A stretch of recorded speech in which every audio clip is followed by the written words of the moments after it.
তত্ত্ব নূরের তাজাল্লির মাধ্যমে যখন তাকায়, একজন সূক্ষ্ম অলিউল্লাহ পরিণত হয়ে যায়, একজন দুষ্ট আল্লাহর অলিতে পরিণত হয়ে যায়, একজন জালেম কুতুবুল আক্তারে পরিণত হয়ে যায়, একজন নিজামউদ্দিন ডাকাত নিজামউদ্দিন আউলিয়াতে পরিণত হয়ে যায়। কথা ঠিক না বলে? আর সেই নিজামউদ্দিন আউলিয়া যার নজরের মাধ্যমে ওলি হয়েছেন, সেই বড় পীর আব্দুল কাদের জিলানী রাহমাতুল্লাহ আলাইহির নামে এই গাউসুল আজম জামে মসজিদ। কাজে সেই মসজিদে আপনারা আজকের শবে বরাতের মাহফিলের যে কুচিনা মেজা, আরেকবার বলেন আলহামদুলিল্লাহ। রব্বুল আলামিন পবিত্র কোরআনুল কারীম কোন নজরিতে নাজিল করেছেন? রব্বুল আলামিন সূরাতুদ দুখানের মধ্যে বলেন, ইন্না আনজালনাহু ফি লাইলাতিন মুবারাকা, নিশ্চয় আমি এই কোরআনকে বরকতময় রজনীতে নাজিল করেছি। এই বরকতময় রজনী বলতে কোন রজনী বোঝানো হয়েছে?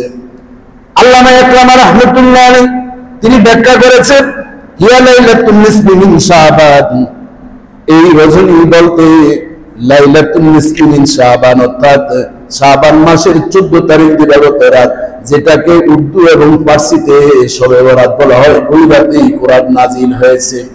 এখন বলবেন হুজুর লাইলাতুল কদরের রাতে হয়েছে।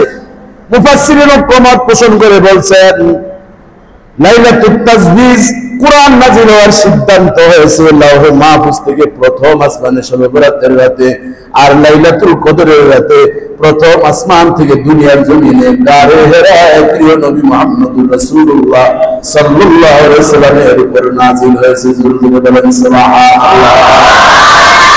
তাহলে কোরআন নাজিল হওয়ার সিদ্ধান্ত হয়েছে কোন রাতে? শবে বরাতের রাতে। আর দুনিয়ার জমিনে পয়গম্বরের উপর নাজিল হয়েছে লাইলাতুল কদরের রাতে। এটাকেই বলা হয় সমন্বয়। বুঝতে পারছেন কিনা? বুঝতে পারছেন? এখন ঝগড়ার দরকার আছে নাকি? বিষয়গুলো যদি আমরা সহজ করে বুঝি, তাহলে কিন্তু আমাদের মাঝে আর মারামারি ঝগড়া বিবাদের কোনো প্রয়োজন।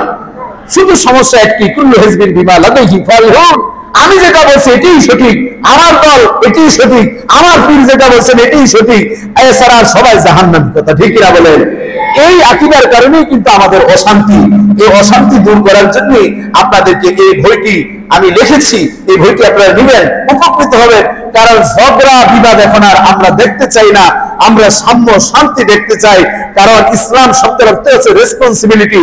ইসলাম আমাদেরকে মুসলিম হয়েছি, আমরা আনুগত্যতা আমাদেরকে শিক্ষা দিয়েছে। আল্লাহর রাসূলকে মানুষ আচার আচরণ দেখে কালেমা পড়ে মুসলমান হয়েছে। কথা ঠিক কিনা বলেন? জামানার পয়গম্বর মসজিদে নববী থেকে বের হলেন, ইহুদের একটা লাশ নিয়ে যাচ্ছে। জামানার পয়গম্বরের সাথে অসংখ্য সাহাবী ছিলেন। হঠাৎ করে নবী পাক থমকে গেলেন। কোন সাহাবা বললেন, ইয়া রাসূলুল্লাহ, কেন আপনি দাঁড়ালেন? এটা তো ইহুদির লাশ। সাথে সাথে পয়গম্বর জবাব দিলেন, তোমরা দেখতেছো ইহুদির লাশ, আমি দেখতেছি একটা মানুষের লাশ যাচ্ছে। জোরে জোরে বলেন আল্লাহু আকবার। নবীর চিন্তা চেতনা আমাদের মাঝে আনার দরকার আছে না নাই? তোমরা দেখতেছো ইহুদির লাশ, আমি দেখতেছি মানুষের লাশ। তার মৃত্যু হয়েছে, তার লাশটা নিয়ে যাচ্ছে, আমি লাশের সম্মান করে পৃথিবীর মানুষকে বুঝিয়েছি। এই হাদিসটা একটু মানলেই তার ঝগড়ার কোনো দরকার নেই। কথা ঠিক কিনা বলেন? বাবাজি বন্ধুরা আমার, তাহলে একটি ছোট্ট একটা ঝগড়ার সমাধান করলাম কি? এই শবে বরাতের রাতে সিদ্ধান্ত হয়েছে, আর লাইলাতুল কদর কি হয়েছে? নাজিল হয়েছে। সব দলিল কিন্তু কোরআন হাদিস দিয়ে দিলে হয় না, কিছু মাঝে মাঝে বাংলা দলিল ঢুকানোর দরকার আছে না নাই? বলবেন হুজুর বাংলা দলিলটা কি? আমাদের বাজেট হয় কোন মাসে রে বাবা? জুন মাসে হয় না? আচ্ছা, আমাদের জুন জুলাই বাজেটের মাস, তাই না? এরপরে এই মাসে কি এটা বাস্তবায়ন হয়? বাকি মাসগুলোতে আস্তে আস্তে কি হয়? তাহলে বোঝা যায় জুন জুলাইতে বাজেট হয়েছে। আজকে হচ্ছে হায়াত, মওত, রিজিক, ইজ্জত এবং কে হজ করবে, এই বিষয়গুলো সিদ্ধান্ত হবে লাইলাতুল কদরের রাতে বাস্তবায়ন হবে। জবান খুলে বলেন আল্লাহু আকবার। কাজেই কোনটাকে ছোট বলে দেখার কোনো কি নেই, সুযোগ নেই। এটি হচ্ছে আল্লামা ইকরামা, তিনি চমৎকার তিনি ব্যাখ্যা করেছেন। এবার আসুন, লাইলাতুল মুবারাকা বলতে আমার যেহেতু এই বই, এই জন্য বই থেকে আপনাদেরকে বললে বিষয়টা আপনারা বুঝবেন। না হলে তো যদি মুখস্থ বলা শুরু করি বলবেন যে হুজুর এটা মন গড়া বলছেন। কারণ আমার প্রত্যেকটি তথ্য উপাত্ত আমি এখানে দিয়েছি। কারণ আমরা ঢাকা বিশ্ববিদ্যালয় থেকে পিএইচডি করেছি, আমাদের তথ্য উপাত্ততে একটু ভুল হয়েছে, আমাদের সুপারভাইজার সাথে সাথে বলছেন নট অ্যালাউড। একটি বানানে ভুল হয়েছে, আবার আর্টিকেল লিখতে হয়েছে, একবার নয়, দুইবার নয়, শতবার আমরা শেষ করে করে লিখেছি। এই জন্য আমরা লিখতে গেলে অনেক চিন্তা ভাবনা করে লিখেছি। এই জন্য বাবাজি বন্ধুরা আমার, এখানে দেখুন তাফসীরে কুরতুবীতে ইমাম কুরতুবী রাহমাতুল্লাহ আলাইহি তিনি বলছেন এই লাইলাতুল মুবারাকা বলতে এখানে লাইলাতুল বারাতকে বোঝানো হয়েছে, লাইলাতুল সাদকে বোঝানো হয়েছে। আর ওই যে আল্লামা আবুল খায়র তালকানি তিনি এর আগে আমি বলছি এই লাইলাতুল বারাত, এই শবে বরাতের নাম কয়টি বাবা? 12টি। কয়টি বলছিলাম? 12টি। মনে আছে তো আপনাদের? কিছু ওয়াজ আমরা নিয়ে যাব যাওয়ার সময়, তার মধ্যে 2টি কেবল বললাম, লাইলাতুল বারাত পাপ মুক্তির রজনী, আরেকটি বললাম লাইলাতুল মুবারাকা, যেটা সূরাতুদ দুখানের আয়াতের মাধ্যমে বলতে গিয়ে এতগুলো কথা বললাম। তিনি আরো বলছেন লাইলাতুল কিসমা, বন্টনের রজনী। এটি আজকে আমাদেরকে কি কি হবে না হবে সে বিষয় সম্পর্কে আমাদেরকে ফেরেশতারা আমাদের সবগুলো মনের কি খোরাক রয়েছে, কে কি মন নিয়ে আমরা আসছি কেউ জানে না, জানেন কে? আল্লাহ। এই জন্য মনটা রিফ্রেশ করে আমাদের বসার দরকার আছে না নাই? সবাই বসছি তো সেই নিয়ত করে। এরপর 4th নম্বর হচ্ছে লাইলাতুল তাকফির, গুনাহ মাফের, গুনার কাফারা অর্থাৎ গুনাহ মাফের রজনী। লাইলাতুল ইজাবা, দোয়া কবুলের রাত। এই রাতটা কি? দোয়া কবুলের রাত। কিছু কিছু দোয়া কবুলের মৌসুম আছে, যেমন ব্যবসায়ীদের মৌসুম আছে রমজান মাস এবং ঈদুল ফিতরের, তাদের বেচা কিনাটা কি হয়? ভালো হয়, কারণ ওই বেচা কিনা দিয়ে সারা বছর বাকিটা চলে। তেমনি ভাবে আল্লাহর ইবাদত এবং জান্নাতি ডায়েরিতে নাম লেখার জন্য একটা মৌসুম আছে ইবাদত, সেই মৌসুম হচ্ছে সবচেয়ে মাস সমূহের মধ্যে শ্রেষ্ঠ মাস হচ্ছে রমজান মাস। কথা ঠিক কিনা বলে? দিনের মধ্যে শ্রেষ্ঠ আছে জুমার, রাতের ভিতরে আছে লাইলাতুল কদর এবং লাইলাতুল বারাআত। এজন্য এখানে বলা হয়েছে লাইলাতুল ইজাবা, এই রাতটি হচ্ছে লাইলাতুল ইজাবা। দোয়া করবে আল্লাহর কাছে, আল্লাহ কোনোদিন খালি হাতে ফেরত দিবে না। জবান খুলে বলেন আল্লাহু আকবার। 6 নম্বর হচ্ছে লাইলাতুল ঈদুল মালায়েকা। বাবাজি বন্ধুরা আমার মজার বিষয় হচ্ছে আমাদের ঈদ, ঈদুল ফিতর, ঈদুল আজহা, এই দুইটা ঈদ আমরা শরীর পালন করি। এছাড়া আরো কিছু ঈদ আছে না নাই? ঈদে মিলাদুন নবী সাল্লাল্লাহু আলাইহি ওয়াসাল্লাম আছে না নাই? ঈদুল লাইলাতুল মেরাজ আছে না নাই? আরাফার দিনটাকে নবী বলেন ঈদের দিন, ফেরেশতাদের ঈদ আছে। সেই ঈদ সম্পর্কে আল্লামা আবুল খায়র তালকানি রাহমাতুল্লাহ আলাইহি বলেন শবে বরাতের রাতটা হচ্ছে সকল ফেরেশতাদের ঈদের রাত। প্রিয় নবী যখন মেরাজে গেলেন, দেখলেন ইব্রাহিম খলিলুল্লাহ বাইতুল মামুরের সাথে হেলা দিয়ে তিনি বসে আছেন। জামানার পয়গম্বর যাওয়ার সাথে সাথে ইব্রাহিম খলিলুল্লাহ দাঁড়িয়ে সালাম করলেন, সম্মান করলেন। সম্মান করার পর জিবরাইল আলাইহিস সালাম আমার প্রিয় নবী বললেন এই ঘরটা কি? বলল এটা হচ্ছে ফেরেশতাদের কিবলা, এই বরাবর আরশে আজিম, তার বরাবর হচ্ছে বাইতুল মামুর, আর বাইতুল মামুরের বরাবর হচ্ছে আল্লাহর ঘর বাইতুল্লাহ। জোরে জোরে বলেন সুবহানাল্লাহ। সিদ্ধান্ত আরশে আজিম থেকে। এরপর ওই সিদ্ধান্তগুলো চলে আসে বাইতুল মামুরে। বাইতুল মামুর থেকে ফেরেশতারা দুনিয়ার জমিনে সর্বপ্রথম বাইতুল্লাহ নিয়ে আসেন। বাইতুল্লাহ থেকে বন্টন করে সারা পৃথিবীর মুমিন মুমিনা কি ইবাদত করে সেই বিষয়গুলো সারা পৃথিবীর মধ্যে ফেরেশতাদের মাধ্যমে ছড়িয়ে ছিটিয়ে দেওয়া হয়। জামানার পয়গম্বর প্রশ্ন করলেন, ও জিবরাইল, ফেরেশতাদের কিবলা হচ্ছে বাইতুল মামুর, ফেরেশতাদের সংখ্যা কত? কত ফেরেশতা একত্রে নামাজ পড়তে পারে? জামানার পয়গম্বরকে জিবরাইল জবাব দিলেন, ইয়া রাসূলুল্লাহ, ইয়া হাবিবাল্লাহ, ফেরেশতাদের সংখ্যা আল্লাহ ব্যতীত আর কেউই জানেন না, তবে আমি এতটুকু জানি একবারে 70,000 ফেরেশতা এই বাইতুল মামুরের মধ্যে নামাজ আদায় করে। একবার যারা সিজদা দেয় নামাজ পড়ে, দ্বিতীয়বার কিয়ামতের পূর্ব পর্যন্ত তারা আর চান্স পাবে না। এবার আপনি বুঝে নেন ফেরেশতাদের সংখ্যা। তাহলে সেই ফেরেশতাদের ঈদের রাত কোনটা? কি ভুলে গেছেন নাকি? ফেরেশতাদের ঈদের রাত কোনটা? এই লাইলাতুল বারাত। এখন প্রশ্ন, হুজুর শবে বরাত তো কোথাও নাই, শবে বরাত কোরআনে নাই, হাদিসে নাই, গণহারে কথা বলে কি বলে না? আজকে আমার 4টা থেকে 5টা গ্লোবাল টেলিভিশনের আমার লাইভ ছিল। একজনের প্রশ্ন করে বলছেন, হুজুর শবে বরাত তো কোথাও নাই, শবে বরাতের নামাজ নেই, ইবাদত নেই, কিচ্ছু নাই, এটা কি, কেন আপনারা এই অনুষ্ঠানটা করতেছেন? এই প্রশ্ন আছে না নাই? আমি বলবো, বাবারে, নামাজ তো কোরআনের ভিতরে কোথাও লেখা নাই, রোজাও কোরআনের কোথাও আছে, হাদিসের মধ্যে আছে নামাজ নাই, আছে সালাত। কি আছে? সালাত। রোজা নাই, আছে সাওম। তাহলে রোজা আর নামাজ যদি বলা যায়, উর্দু পার্সিতে রোজা আর নামাজ বলা হয়, তাহলে শবে বরাত বললে তোমাদের মাথা ব্যথা কেন যে নামাজ রোজা এটা নিয়ে তোমাদের জেলাস নাই? শবে বরাত বললে বলে যে শবে বরাত কোরআন হাদিসে নাই। আচ্ছা, দ্বিতীয় প্রশ্ন, তাহলে শবে বরাত নাই, গুড এন্ড ওয়েলকাম, কিন্তু নবী পাক তো বলেন ইজা কানাত লাইলাতুন নিসফি মিন শাবান ফাকুমু লাইলাহা ওয়া সুমু নাহারাহা, যখন লাইলাতুন নিসফি মিন শাবানের রাত আসে তোমরা কি করো? রাতে কিয়ামুল লাইল করো আর দিনের বেলায় রোজা রাখো। তাহলে বাবা সেখানে লাইলাতুন নিসফি মিন শাবান, শাবান মাসের অর্ধেক রাত্র, তাহলে তুমি শাবান মাসের এই লাইলাতুন নিসফি মিন শাবান তুমি বলে রোজা রাখো, ইবাদত করো, শবে বরাত বলার দরকার নাই। তুমি সেটা বলে মানো। যদি লাইলাতুন নিসফি মিন শাবানকে মানো, পাক ভারত উপমহাদেশে সেটাকে ফার্সিতে শবে বরাত বলা হয়, তাহলে যেই নাও সেই কবুল। কথা ঠিক না বলে?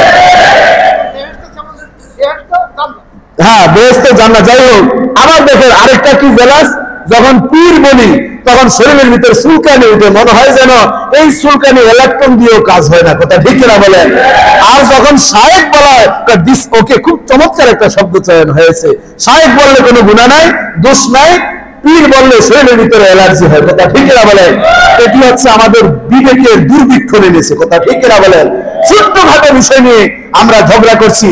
এই জন্য chief of search mister Huntington, আমেরিকার গির্জার প্রধান, পৃথিবীর ভিতরে chief of search mister Huntington, তিনি এই তো গত 16 থেকে 17 সালে একবার ঘোষণা দিয়েছেন এই মুসলিম মিল্লাকে ধ্বংস করার জন্য উনি ওনার রিসার্চ সেন্টার থেকে 2টি বিষয় খুঁজে পেয়েছেন। কয়টি বিষয় বাবা?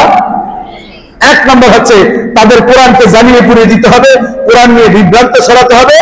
দ্বিতীয় নম্বর হচ্ছে তাদের পয়গম্বর মুহাম্মদুর রাসূলুল্লাহকে ইউসেস, তিনি জঙ্গি, তিনি নারী নবী, বাল্য বিবাহের প্রবর্তক, এই ধরনের নবীর বিরুদ্ধে যদি এই ধরনের কিছু ইস্যু লাগিয়ে দেওয়া যায়, মুসলমানরা নিজেরা নিজেরা ঝগড়া করবে আর ওরা হাতে তালি দিবে। এই জন্য এখন আমরা ঝগড়া করতেছি, নবী নূরের তৈরি না মাটির তৈরি, নবী গায়েব জানে না হাজার জানে, এই ধরনের ঝগড়া পরস্পর আমরা করতে গিয়ে আমাদের ভ্রাতৃত্ব বন্ধন নষ্ট হয়ে যাচ্ছে। কথা ঠিক না বলেন? এটি হচ্ছে ওই যে মিস্টার হান্টিংটনরা চাচ্ছে। এই জন্য আমি আপনাদেরকে উদাত্ত আহ্বান জানাবো, আমরা নবীকে সর্বোচ্চ আল্লাহর পরে সম্মান দিই। এতে কোনো সন্দেহ আছে?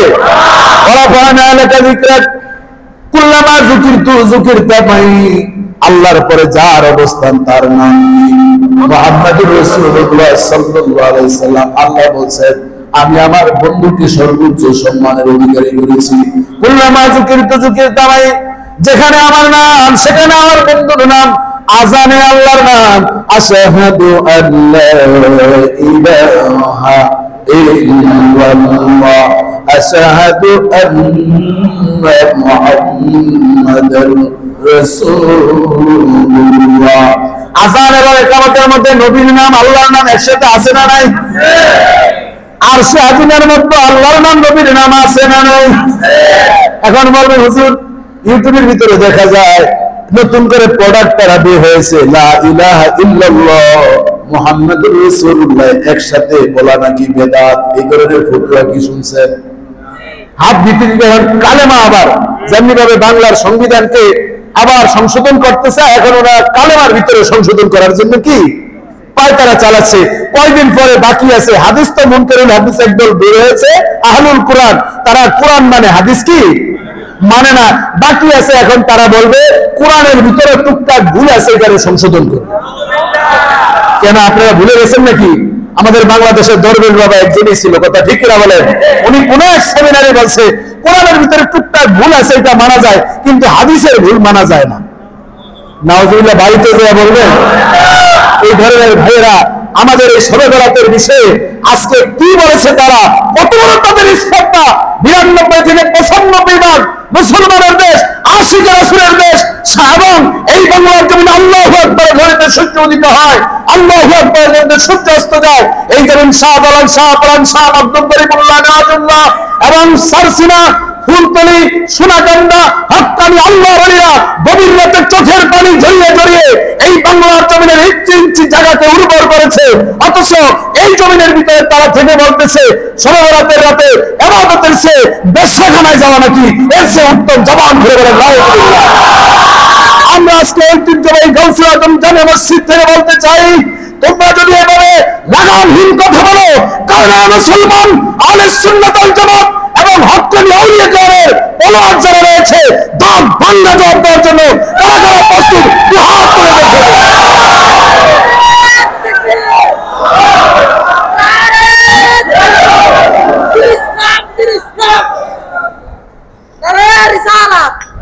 সকলে আলহামদুলিল্লাহ।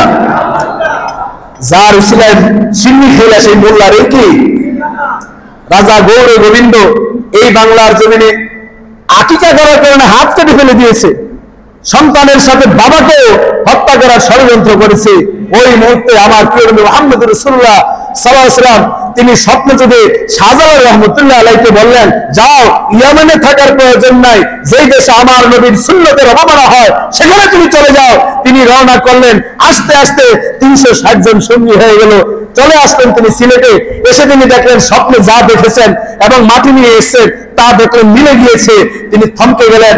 খবর পৌঁছে গেল রাজা গৌর গোবিন্দের কাছে যে মোল্লার দল যখন আসছে, মোল্লার এই দল দেখে তার শরীরের ভিতরে ভাইরাসের মতন এমন ভাইরাসে কিলবিল কিলবিল শুরু হয়ে গিয়েছে। এই দোসর এখনো বাংলার জমিনে আছে, কথা ঠিক না বলে? টুপিওয়ালা দাড়িওয়ালা মানুষ দেখলে তাদের কলিজার ভিতরে আগুন জ্বলে, কথা ঠিক না বলে? আগুন যতই জ্বলো, আগুন আমরা আরো বেশি জ্বালাবো, তোমাদের সহ্য না হলে তোমরা তোমাদের জায়গা মতন চলে যাও, কথা ঠিক না বলে? তিনি সুরমা নদীর পাড়ে যখন অবস্থান করলেন, রাজা গৌর গোবিন্দ সাথে সাথে যানবাহন বন্ধ করে দিলেন। আল্লাহ নবী শাহজালাল রাহমাতুল্লাহ আলাইহি যানবাহনের তিনি চিন্তা করেন নাই, কারণ লা খাউফুন আলাইহিম ওয়া লা হুম ইয়াহজানুন। কারণ যারা আল্লাহকে তারা গভীর রাতে চোখের পানির বিনিময়ে তারা ক্রয় করেছে, তাদের কোনো ভয় নাই, চিন্তা নাই। এজন্য তিনি বললেন, শাহপরান ভাগিনা, দুনিয়ার যানবাহন বন্ধ করে দিয়েছে, আল্লাহর একটা বাহন আমার ব্যাগের ভিতরে আছে, আল্লাহর ওই বাহনটা তুমি নদীর ভিতরে বিছিয়ে দাও। শাহপরান রহমতুল্লাহ আলাইহি ব্যাগ থেকে আল্লাহর সেই ফেরিটা তিনি নামালেন, যায় নামাজটা নদীর পানির উপরে যখন বিছালেন, 300 সঙ্গী উঠার মতন বিশাল সম্প্রসারিত করে দিলেন। সেখানে উঠে তিনি বিসমিল্লাহ মাজরিহা মুরসাহা ইন্না রাব্বি লাগফুরুর রহিম বলেন যখন রওনা করলেন, ওই পারে যখন পৌঁছে গেলেন, দেখলেন হাজার হাজার টন পাথর ফেলে দেওয়া হয়েছে যাতে করে কিনারায় উঠতে না পারে। আল্লাহর ওলি ওই পাহাড়ের পাথরের দিকে তাকিয়ে বললেন, শিল অর্থ পাথর, হট অর্থ সরে যাও। একবার জবান দিয়ে বললেন, শিল হট পাথর সরে যাও। বলার সাথে সাথে সুরমা নদীর ভিতরে ঢেউ চলে আসলো, ঢেউয়ের সাথে হাজার হাজার টন পাথর সরে গেছে। আজ থেকে 750 বছর পূর্বে ওই যে সরে গেছে, এই সরে যাওয়ার কারণে দেখা যায় সিলহট শব্দ থেকে সিলেটের নামকরণ করা হয়েছে। জোরে জোরে বলেন আল্লাহু আকবার। সেই জমিনের মধ্যে এখন আলোচনা চলছে, সবার রাত বলতে কিছু নাই। কত বড় স্পর্ধা যে বেশ্যাখানা, এই কথাটি বলতেও তো আমাদের কাছে ভয় মনে হচ্ছে। এই ধরনের কথা যদি কেউ বলে, মা ইয়ালফিযু মিন কাওলিন ইল্লা লাদাইহি রাকীবুন আতীদ, হিসাব করে আমাদের কথা বলার দরকার আছে না নাই? কারণ যদি আমরা হিসাব করে কথা না বলি তাহলে আমাদের অনেক ক্ষতি এবং আল্লাহর দরবারে জবাবদিহি করতে হবে, কথা ঠিক করে বলেন। লা ইলাহা সাবি সাবি লা ইলাহা ইল্লাল্লাহু মারমুদ লা ইলাহা ইল্লাল্লাহু বলরে দিল প্রাণ বলেন মারহাবা। নফল নামাজ অনেকেই পড়ছেন, বাবারে নফল নামাজ পড়ার সারা রাত সুযোগ রয়েছে। এখন বয়ান হচ্ছে, এই বয়ানের ভিতরে আপনি সূরা ফাতিহা পড়তে গেলে 14 বার পড়া লাগবে, কথা ঠিক কিনা বলেন? কারণ যতই চেষ্টা করেন, আমিও তো পারি না, মাইক চলতেছে ওই অবস্থায় ইয়া কানাবুদের জায়গায় মনে হয় 10 বার বলে ইয়া ইয়া ইয়া ইয়া করতে করতেই কি এই নামাজে কিন্তু ডক হইতেছে না। যারা নামাজ পড়তেছেন মেহরবানি করে বসেন রে বাবা, আপনারা 2 কাম একসাথে চালান যায় না, কথা ঠিক কিনা বলেন? এই 2 নৌকায় উঠলে যেহেতু এরকম কি হয় এটা তো বুঝেনি। এই জন্য আমরা এক নৌকোয় আপাতত থাকি। আল্লাহর যে এখানে তালিম হচ্ছে, এই তালিমটাও নফল, ওইটাও নফল, কথা ঠিক কিনা বলেন? এই জন্য আমরা আগ বাড়িয়ে কেউ ইবাদত করে জান্নাতের অতিরিক্ত টিকিট কিনলে কিন্তু আবার রিয়েকশন হবে। আল্লাহ তাআলা বুঝার তৌফিক দান করবেন, আমিন। বাবাজি বন্ধুরা, আমার নাম বলছি কয়টা বাবা? শবে-বরাতের রাত কয়টা বলছি? 12টা। এর ভিতরে 6 নম্বরে আসে, এটা হচ্ছে কিসের রাত? ঈদুল মালাইকা, ফেরেশতাদের ঈদের রাত হচ্ছে এই শবে-বরাতের রাত। এরপরে আছে লাইলাতুল জায়েজা, প্রতিদানের রাত। কিসের রাত্রে বাবা? এই রাতে যদি আমরা ইবাদত করে কোন রকম রাতটা যদি কাটাইতে পারি, তাহলে কি হবে? প্রতিদান আমরা সব সময় দেখবেন বেতন হচ্ছে আপনার কথার কথা 30,000 টাকা, কিন্তু ঈদের সময় যদি 5,000 টাকা বোনাস দেয়, ওই 30,000-এর চেয়ে 5,000 দাম বেশি, কথা ঠিক কিনা বলেন? 30,000 টাকা দেওয়ার পরে যদি বলে বোনাস দেওয়া যাবে না, তখন তো এবার এই চাকরি করার দরকার নেই আমার, কথা ঠিক কিনা বলেন? ওই 5,000 টাকা দিয়ে ওই কর্মচারী বুঝে যে আমার মালিক আমারে কি করছে, মূল্যায়ন করছে। এই জন্য আজকের রাতে আমরা যারা ভালোবাসা দিবস আমাদের বাংলাদেশে আজকে আল্লাহ তাআলা এমন ভাবে একটা পরীক্ষা দিছে, একদিকে 14 ফেব্রুয়ারি ভ্যালেন্টাইন ডে, আরেকদিকে হচ্ছে আল্লাহ এবং তার রাসূলের প্রেম খেলার রাত, কথা ঠিক কিনা বলেন? মুসলমান কি ভালোবাসার দিবসে যাব না আল্লাহ এবং রাসূলের দিবসে যাব? তারা তারা আল্লাহ এবং তার রাসূলের ভালোবাসা পেতে দেয়, হাত তোলা আল্লাহকে দেখিয়ে দেয়। আরে তাকবীর, আরে তাকবীর, আরে রিসালাত, পবিত্র শবে-বরাতের মাহফিল, ভালোবাসা দিবস। আমি কালকে সিলেটে মাহফিল ছিল মৌলভীবাজার, আসার সময় জীবনের একটা বড় ট্র্যাজেডি, এক জায়গাতেই 2 ঘন্টা বসে আছি শায়েস্তাগঞ্জে, পুলিশ 10-15 জন, নেমে বললাম ভাই কি সমস্যা? কয় সব ভালোবাসা দিবস চলতেছে।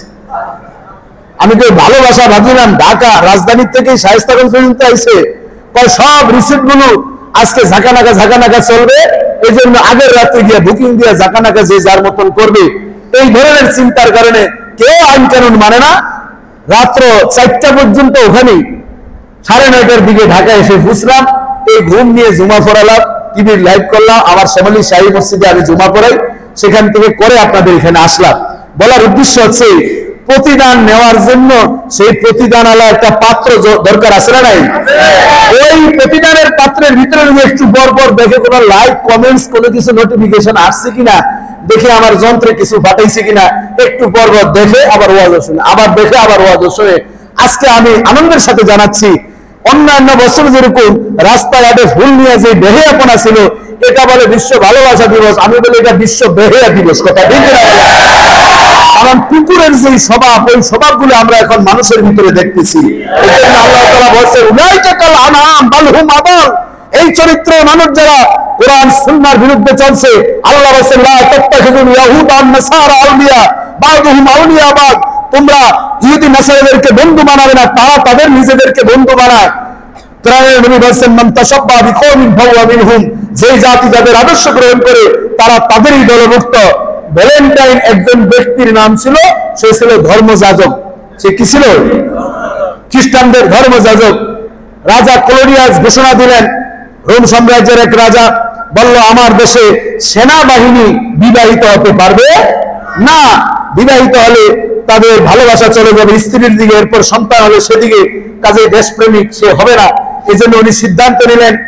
এখন ওই ধর্মযাজক ভ্যালেন্টাইনের কাছে গিয়ে বলল আমাদের ছেলে মেয়েরা তো অনেক বড় হয়ে যাচ্ছে, ছেলেগুলো বুড়ো হয়ে যাচ্ছে, তাদেরকে বিবাহ করার প্রয়োজন, কি করবেন ধর্মযাজক? আপনি একটু ব্যবস্থা নেন, এই বাচ্চাগুলোরে বসিয়ে দেন তো, এগুলা একটু পরপর কোথায় থেকে আসে, আপনি চুপচাপ যে যেখানে জায়গা পাচ্ছেন মেহরবানি করে সামনে আসার চেষ্টা করবেন না বাবা, সেখানেই বসে পড়ুন। ধর্মযাজক এরপরে সিদ্ধান্ত নিল আমি মরি আর বাঁচি, বুড়া মানুষ খালি লা ইয়ামুতু ওয়া লা ইয়াহিয়া, মরা না তাজা না, যে কোনো সময় মরলে বাঁচে বুড়া মানুষ, এরকমই তো হয়, অসুখ বিসুখে জর্জরিত। কিন্তু ওই অবস্থায় উনি চিন্তা করে যাই হোক রাজা যেমন তা করুক, সে প্রায় 100 ঝুটি একত্রিত করে ওই গির্জায় ধুমধাম অনুষ্ঠান করে বিবাহের আয়োজন করছে। রাজার কাছে খবর পৌঁছে গেল, রাজা অ্যারেস্ট করলেন। অ্যারেস্ট করার পর সর্বশেষ ছোট্ট করে শেষ করে দিচ্ছি, 14 ফেব্রুয়ারি আজকের যে এই দিনটা, এই দিনে তাকে ফাঁসির কাঠ গড়ায় ঝুলালো। ওই যে 100 ঝুটি বিবাহের ব্যবস্থা হলো, তারা বলল লাভ ফর ভ্যালেন্টাইন, আমাদের কারণে উনি মরতেছেন, ফুল দিয়ে গিয়ে ওনারা একটু ভালোবাসা দিছে, ওই যে লাভ ফর ভ্যালেন্টাইন, ভ্যালেন্টাইনের জন্য ভালোবাসা। তো ওই খ্রিস্টানরা প্রতি বছর এই দিনটা আসলে ওনার কবরে গিয়ে ফুল দিত।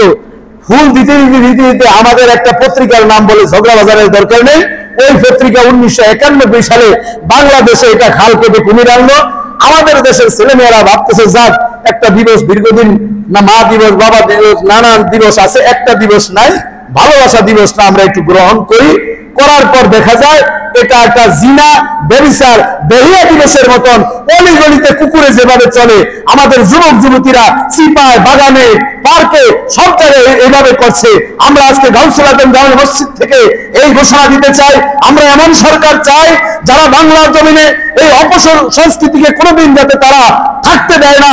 এই বাংলার জমিনে 31 নাইট থাকবে না, এই বাংলার জমিনে পয়লা বৈশাখের এ ধরনের কোন পূজা আমাদের বাংলার জমিনে থাকবে না, শোভাযাত্রা থাকবে না, এই বাংলার জমিনে কোনদিন ভালোবাসা দিবস থাকবে না, মা দিবস, বাবা দিবস থাকবে না। 24 ঘন্টা আল্লাহ এবং তার রাসূল, মা বাবাকে আমরা শ্রদ্ধার সাথে ভালোবাসি।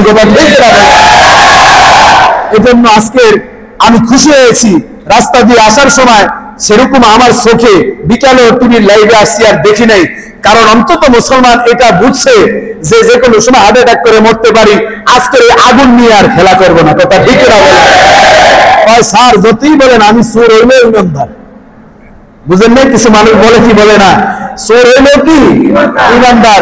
এক লোক মদ খাচ্ছে, আপনারা কি রাগ করতেছেন নাকি? তো আরেক লোকে বলতেছে এটা মদ খাচ্ছে, তোর মুসের সাথে মদ লাগতেছে, এটা হারাম হয়ে যাচ্ছে। মানে মদটা এমনি জন্মসূত্রে হারাম, আরেক মুফতি সাহেব ফতুয়া দিচ্ছে। এই জন্য ভালোবাসা দিবস এটা এমনি হারাম, এটাকে কোনোভাবে ইসলাম সাপোর্ট করে না। এবং এটি কোন যুবক যদি অন্তর থেকে ঘৃণা করে, এটার জন্য একটা জেহাদের সওয়াব তার আমলনামায় লিপিবদ্ধ করা হবে। আল্লাহ তাআলা তৌফিক দান করে বলেন আমিন। বাবাজি বন্ধুরা, আমার নাম বলছি কয়টা? 12টার মধ্যে আমরা আসছি 7 নম্বরে। এরপরে লাইলাতুস শাফাআ, এই রাত্রে যারা ইবাদত করবে প্রিয় নবী মুহাম্মদুর রাসূলুল্লাহ সাল্লাল্লাহু আলাইহি ওয়াসাল্লামের শাফাআত ওয়াজিব হয়ে যাবে। নবীর শাফাআত পেতে চান তো? যেই মার্কার ইবাদত আমরা করি, ইবাদতের ভিতরে শিরক আছে না নাই? আজকে আমার মসজিদে আলোচনার সময় বলছি, ইবাদতের ভিতরে শিরক যখন আমরা বলি, নামাজের ভিতরে শিরক যখন বলি, মুসল্লিদের চোখ এত বড় বড় হয়ে যায়, হুজুর নামাজ পড়ে এত কষ্ট করে আপনাদের নামাজের মধ্যে বলে শিরক ঢুকছে, এটা কোন জাতের শিরক?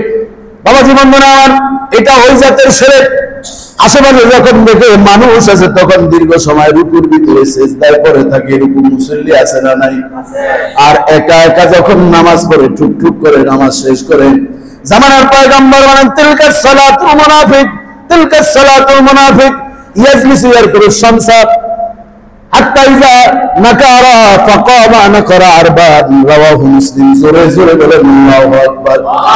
আমার পয়গম্বর বলেন আমার কিছু উম্মত আছে তারা হচ্ছে মুনাফিক, তারা মুনাফিকি নামাজ আদায় করে কিভাবে? বসে থাকে, বসে বসে সময় দেখতেছে এখনো আরো আছে আধা ঘন্টা, দেখে কি দেখে না? কারণ রিমোট টিপে এরপরে আসরের নামাজ দেয়, বিশেষ এই সমস্যাটা হয়। রিমোট টিপতে টিপতে টিপতে টিপতে দেখা যায় আরো তো সূর্য তো এখনো পুরো লাল হয় না, হঠাৎ করে বাইরে লাল হয়ে গেছে। নবীজি নিজেই বলতেছেন, উনি তো উম্মতের ডাক্তার। পয়গম্বর বলেন ফাকামা নাকারা আরবা'আন, সে ব্যক্তি হঠাৎ করে দাঁড়িয়ে যায়, ওই মুনাফিক মার্কা মুসল্লি দাঁড়িয়ে যায়। নাকারা ইয়ানকারু শব্দের অর্থ হচ্ছে পাতি কাক। কি কাক? শহরের ভিতরে এক জাতের কাক আছে, একটু কালো একটু সাদা, যেটা অধিক কালো সেটাকে আরবিতে বলা হয় গোরাবুন, আর পাতি কাক যেটা একটু সাদা একটু কালা কাক আছে না নাই? ওটাকে বলা হয় নাকার। ওই নাকার কাকের স্বভাব হচ্ছে, আপনারা গভীরভাবে দেখবেন, সে 4 বার ঠুক ঠুক করে একবার গিলে। পয়গম্বর বলতেছেন আমার উম্মতের মধ্যে মুনাফিক মার্কা কিছু মুসল্লি আছে, হঠাৎ করে যখন দেখে সময় শেষ, দাঁড়িয়ে ঠুক ঠুক ঠুক ঠুক করে সে 4 রাকাত নামাজ শেষ করে দেয়। এরা আল্লাহকে অল্প সময় ব্যতীত অধিক সময় স্মরণ করে না। এদের জন্য আছে ফাওয়াইলুল লিল মুসাল্লিন আল্লাযীনা হুম আন সালাতিহিম সাহুন।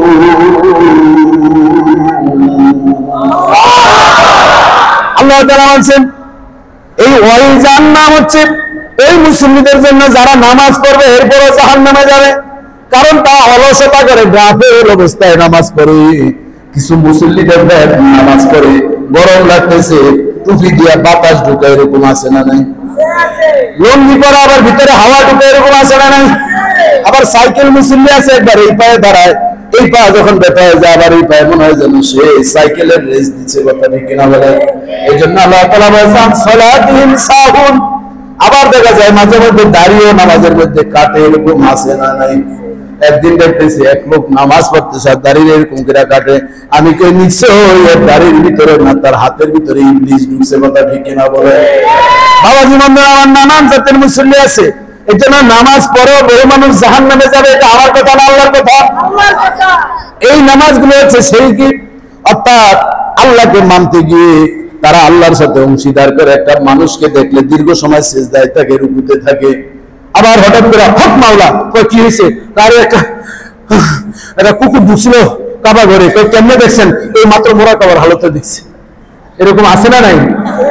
এরপরে ভাত খাইতে বসে তার বিপদের ভিতরে তরকারি দেয় না, কই কি তরকারি দেন না? কয় তরকারি নাই, কয় না, কই নাই তো, ভাবি মনে ভুলে গেছে। কয় মক্কা শরীফের কুকুর বাংলাদেশে বসে দেখছেন, আর ভাতের নিচে যে মাছ দিয়ে রাখছে এটা কি দেখেন নাই? মগজ দিয়ে কিন্তু সোজা করে দেবো, এরকম ধান্দাবাজ সমাজে আছে না নাই? ঢাকা দোহারে এক হজ বাবা বের হয়েছিল, মনে আছে আপনাদের? নিউজ 24 বের করছে, 1 লাখ টাকা দিলে হজ করাইতো। এই ধরনের ধান্দাবাজ বাংলাদেশে কি ছিল? কাবাঘর বানাইছে, কত বড় ধান্দা ভাবতেই পারবেন না। তালা বাবা, এই হাটা বাবা, বস্তা বাবা, ডাইসেল বাবা, বাবার লাল বাবা, কালা বাবা, কোন বাবার কোনো অভাব। আব্দুল্লাহপুরে একটা বাবারে পাইছিলাম, ওনার নাম হয়েছে তালা বাবা, সারা শরীরের ভিতরে তালা আর তালা। এখন মানুষের পিছনে পিছনে লোক ঘুরতেছে কয়েকজন, আবার কয়েকজন বলতেছে এই তালা দিয়ে কি, এটা কি বাবা? এটা তালা বাবা। কয়েকবার তালা দিয়ে এটা ব্যবসা ধান্দা, সাবধান, কথা সাবধান। আর ওই তালা বাবা একটা ছালা ফিরে দিছে নিচে। এখন বলতেছে যদি কোনো এর সাথে বেয়াদবি করে তাহলে কিন্তু খবর আছে, কারণ ওর ভিতরে মাল আছে। কি আছে? ওই ভদ্রলোক বলতেছে মাল যা আছে সবই তো দেখা যায়। এই ধরনের ভণ্ড বাংলাদেশে আছে না নাই? এরা আবার গোসল করলে এদের পানি যে যে নিয়ত করে খায় তার নাকি সেটা হয়ে যায়। এই ধরনের অসভ্য বেয়াপনা থেকে আমাদের বাঁচার দরকার আছে না নাই? এই জন্য বাবাজি বন্ধুরা আমার, লাইলাতুল শাফা, নবীর সুপারিশ পাওয়ার জন্য সেরকম ভাবে শিরক মুক্ত ইবাদত করতে হবে, কথা ঠিক না বলে? কয়েকদিন তাহাজ্জুদ নামাজ পড়ার পর খালি উপরের দিকে তাকায়, কিরে ওহিদই আসে না, পানি পড়া দিয়ে তলা ফাটে না, চিন্তা ভাবনা আছে না নাই? তাহাজ্জুদ কয়দিন পড়লে এরপরে কয় ও আব্দুর রহিম ভাই, রাত 3:30টায় আপনাদের বাড়িতে কুকুর ফেউ ফেউ করছে, আমি শুনলাম না, আপনি শুনছেন কেন? না, একটু তাহাজ্জুদ পড়ছি উঠছিলাম তো এই জন্য শুনছি। মানে উনি যে তাহাজ্জুদ পড়ছে এটা কেমনে জানাইবে? এটার নামই হচ্ছে নামাজ নিয়ে আল্লাহর সাথে শিরকি করা, কথা ঠিক না বলে? মানে মানুষ তাকে মূল্যায়ন করবে, আল্লাহওয়ালা ব্যক্তি বলবে। এই ধরনের ধান্দাবাজি ইবাদত নিয়ে আসে না নাই? বাবাজি বন্ধুরা, এই জন্য লাইলাতুল শাফা শিরক মুক্ত ইবাদত যদি করা হয়, রব্বুল আলামিন পয়গম্বরের শাফাত আমাদের জন্য নসিব করে দিবে। 9 নম্বর আছে লাইলাতুল গুফরান, ক্ষমার রজনী। কিসের রজনী? ক্ষমার রজনী। ক্ষমাটা কিভাবে হবে? এমনিতেই হবে। যার নুন খাইবেন তার কি একটু গুণ গাইবেন না? আপনি করোনার ভিতরে অসুস্থ হয়েছেন, কে কে একটু হাত জাগান তো বাবা। অসুস্থ হয়েছে মাশাআল্লাহ, অনেক আছেন। আর আমি কেমনে জানছি? আমার ভাই আমার বোন দুজনে হয়েছেন। এমনি সিনে হাসপাতালে করোনার ভিতরেই আমি ছিলাম, কত করোনারে আমি দেখছি। যমুনা টিভিতে লাইভ, আমার বাসা উত্তরা 13 নম্বর সেক্টরে। যমুনা টিভির গাড়ি পাঠাইছে ওই করোনাকালীন সময়ে। আমি গাড়িতে যাব না বলতেছে না, যে জামাত সীমিতকরণের বিষয়ে একটু আলোচনা করতে হবে। আমি আর মাওলানা আব্দুর রাজ্জাক সাহেব, এই মিশন ফাউন্ডেশন মাদ্রাসার প্রিন্সিপাল, আমরা দুইজন। এখন আমি যখন যমুনা টিভিতে উঠতেছি, মনে হয়েছে না আমি করোনার খবরের ভিতরে উঠতে আসি। কয়না বনের বাগে খায় না, খাই কি? কারণ আমার ঘরে যারা আছে বাসার মানুষ, এরা বলতেছে আরে শেষ বিদায় দিতে আছে মনে হয়, কেউ কান্দে করে যাই না। এখন যত যাই হোক, পুরুষ হয়ে মনের ভিতরে ভয় আছে না নাই? গাড়িতে ভাড়া দিছি আর মনে যেন করুণে আমার কামড়াইতে আছে, আসলে কিছুই না। যাই হোক, যখন ঘরে আসছি, ওই করোনার ভিতরে আমার ভাই বোনের করোনা হওয়ার কারণে আমি দেখেছি কত টাকার অক্সিজেন দৈনিক লাগে। হিসাব করে আমি দেখেছি ন্যূনতম দৈনিক আমরা 30,000 টাকার অক্সিজেন গ্রহণ করি। আল্লাহ আপনি আসতে বলেন। ওইভাবে যদি অক্সিজেন দৈনিক কিনা লাগতো, তাহলে কি অক্সিজেন কিনতেন নাকি ভাত খাইতেন নাকি খালি রোজা রাখতেন, কোনোটাই তো করতে পারতেন না। এই জন্য সে আল্লাহর শুকরিয়া আদায় করার দরকার আছে না নাই? আমার জীবনরা আমার 10 নম্বর আছে লাইলাতুল তাজিব, সম্মানের রাত। এই যে সম্মানের রাতকে যারা বেশ্যাপতিতার সাথে যারা এইভাবে মিলিয়ে দিয়েছে, কথা সংবরণ করে বলে নাই, তাদের জন্য হুঙ্কার হচ্ছে এই সম্মানের সাথে যারা আল্লাহর শায়ের, আল্লাহর বিশেষ বিশেষ দিবসকে যারা হেকারত করবে, অবমূল্যায়ন করবে, এই জন্য রব্বুল আলামিনের দরবারে তাদের জবাবদিহি করতে হবে। কথা ঠিক কিনা বলে?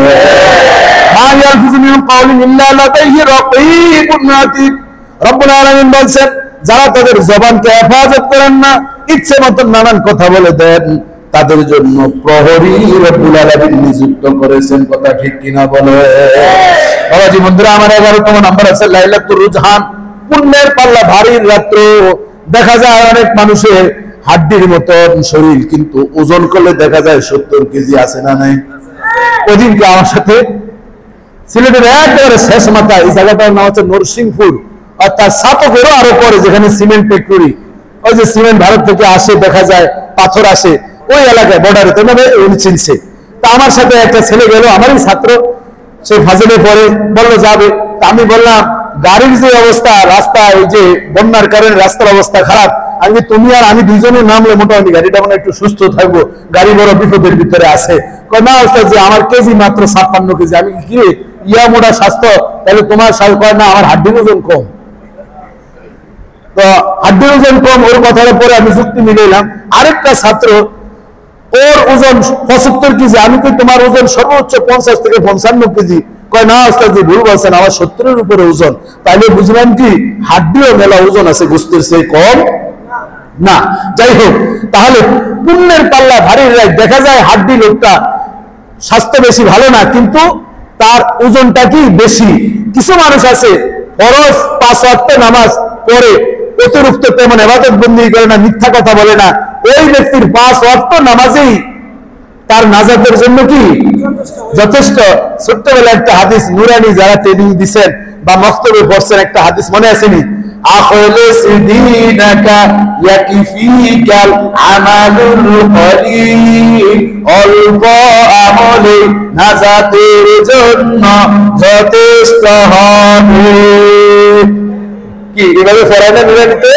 হাদিসটা কিন্তু অনেক দামি, যদিও মজা করে বলছি। আখলিস দীনাকা ইয়াকফিকাল আমালুল কলিল, তুমি যাই আমল করবে ইখলাসের সাথে করবা, অল্প আমলে তোমার নাজাতের জন্য কি বাবা। জীবন ধরে আমার অনেক মানুষ দেখবেন 3-4টা কাজ করে, অমুক কোম্পানি, তমুক কোম্পানি, তমুক কোম্পানি, দেখা যায় মাসের শেষে তার 50,000 টাকা ঋণ আছে না নাই?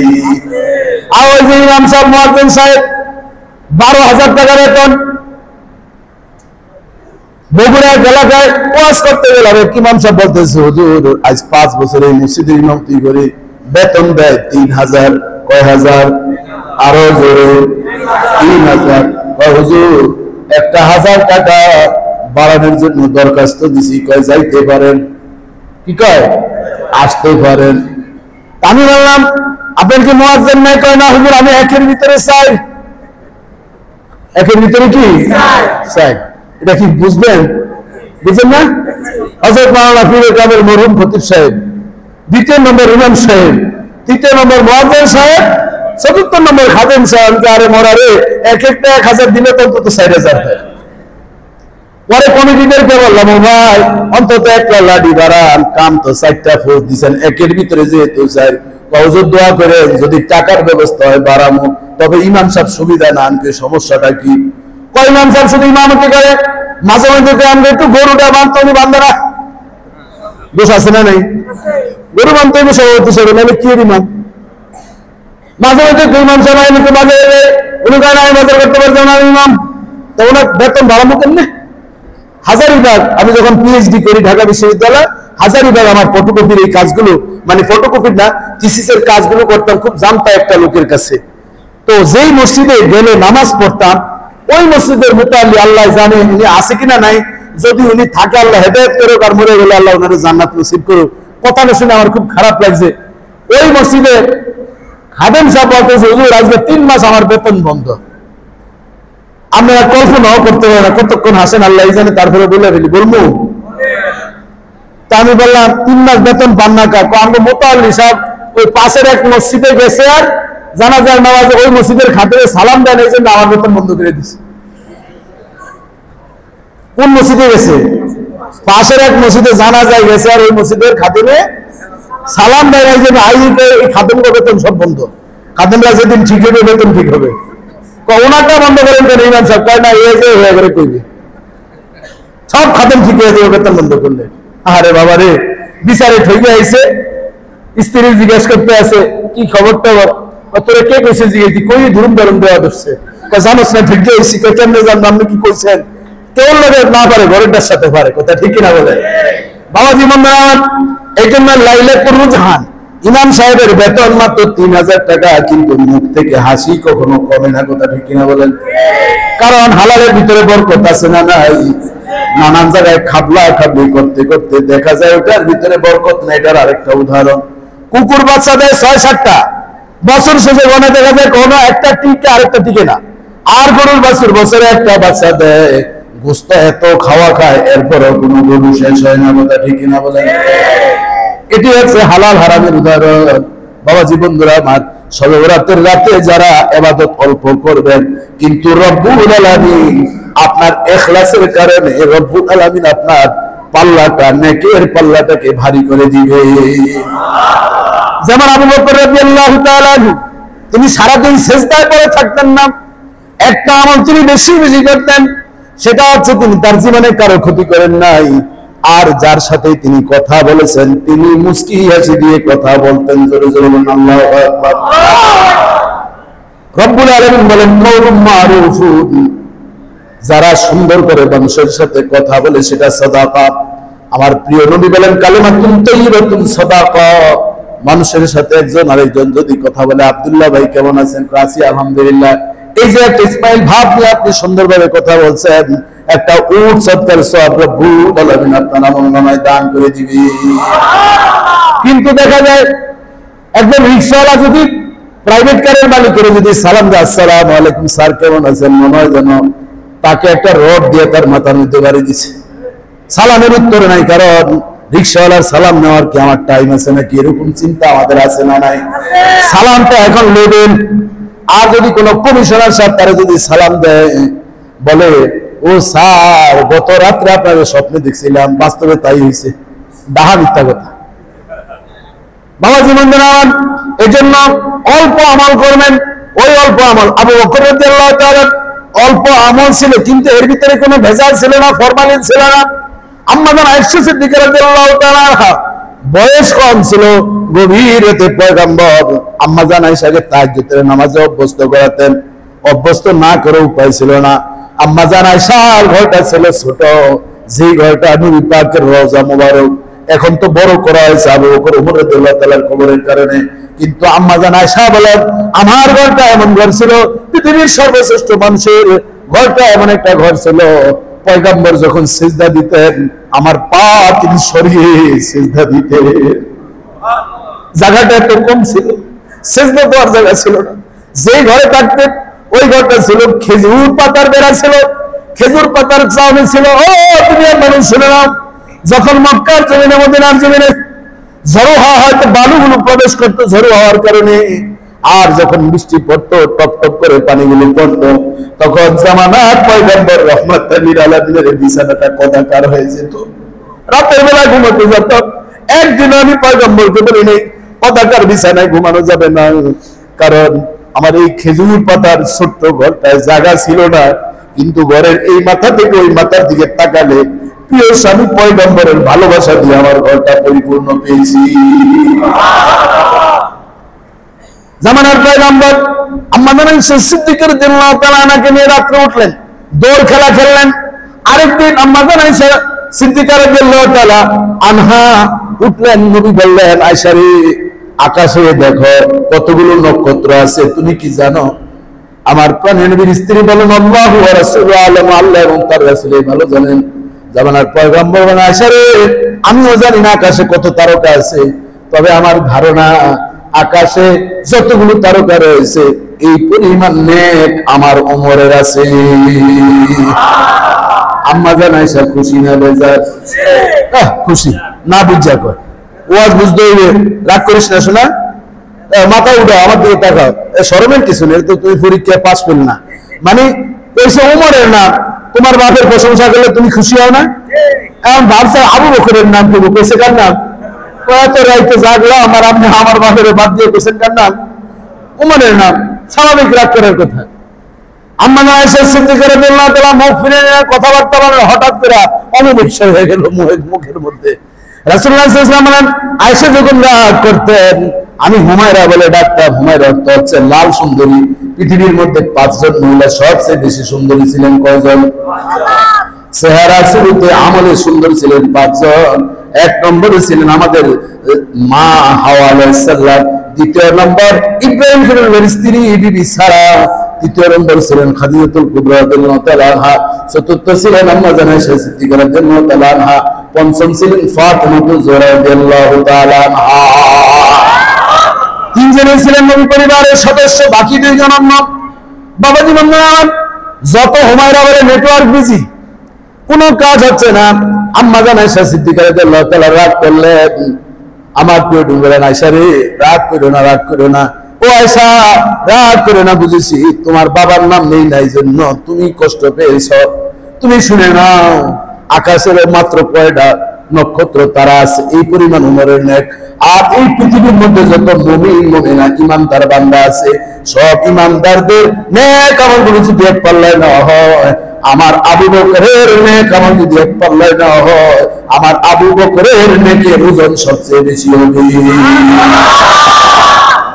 আয়েশা রাদিয়াল্লাহু তাআলা আনহা বলেন, ওই দিনটা ছিল আমার সবচেয়ে আনন্দের দিন। মেয়ে হিসেবে বাবার প্রশংসাটা পয়গম্বরের মুখ দিয়ে শুনেছি। তিনি আনন্দের কারণে কান্না শুরু করে দিলেন, বলেন ফিদাকা আবি ইয়া রাসূলুল্লাহ, নবী আমার মা বাবা আপনার কদমে উৎসর্গিত হোক, বড় অভিমান করেছি, বেয়াদবি করেছি, আল্লাহর রাস্তায় আপনি আমাকে ক্ষমা করে দিন। বাবাজি বন্ধুরা, এই জন্য পুণ্যের পাল্লা ভারী হয়। এই জন্য আবু বকর রাদিয়াল্লাহু তাআলা আনহু নেক আমল ছিল ইখলাসের সাথে তিনি করতেন। এই জন্য আল্লাহ কোরআনে আয়াতে বলেন, মা উমিরু ইল্লা লিয়াবুদুল্লাহ মুখলিসিনা লাহুদ্দীন।